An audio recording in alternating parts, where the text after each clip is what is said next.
ఆపదలో ఉన్న సాటి మనిషిని ఆదుకోవడం మానవ ధర్మమని తెలంగాణ ప్రభుత్వ సలహాదారుడు కేవీ రమణాచారి తెలిపారు. హైదరాబాద్ మాసప్ ట్యాంక్లోని ఆయన నివాసంలో 200 మంది పేద బ్రాహ్మణ మహిళలకు నిత్యావసర సరుకులను, బ్లాంకెట్లను పంపిణీ చేశారు.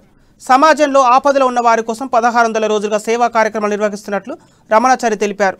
ఆకలితో అలమటిస్తున్న నిరుపేదలను ఆదుకునేందుకు దాతలు ముందుకు వచ్చి తమ దాతృత్వాన్ని చాటుకోవాలని ప్రభుత్వ సలహాదారుడు రమణాచారి కోరారు.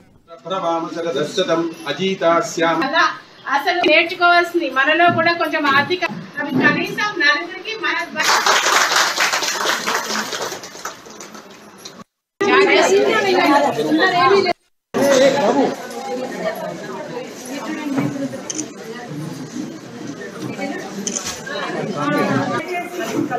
అందరికీ నమస్కారం.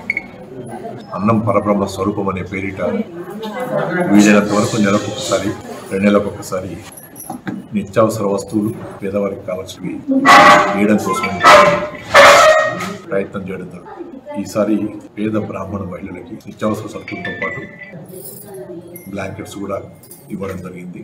ఈ నిత్యావసర సరుకులు ఇవ్వడంతో ఆ కుటుంబాల్లో కనీసం వారం రోజులకి 10 వాళ్ళకి కావాల్సినటువంటి సరుకుల్ని ఇస్తే వాళ్ళకి సౌలభ్యం ఉంటుందని చెప్పినటువంటి భావంతో బ్రాహ్మణ సేవా వాహిని మహిళా విభాగం వారితో సంప్రదించి బ్రాహ్మణ సేవా వాహినికి సంబంధించినటువంటి రఘు కిరణ్ గారితో కూడా వారి కార్యవర్గ సభ్యులతో ఇవాళ భరత్ కేవీఆర్సీ కిట్స్ ఏవైతే తయారు వాటితో పాటు కొంతమందికి అందరికీ నమస్కారం.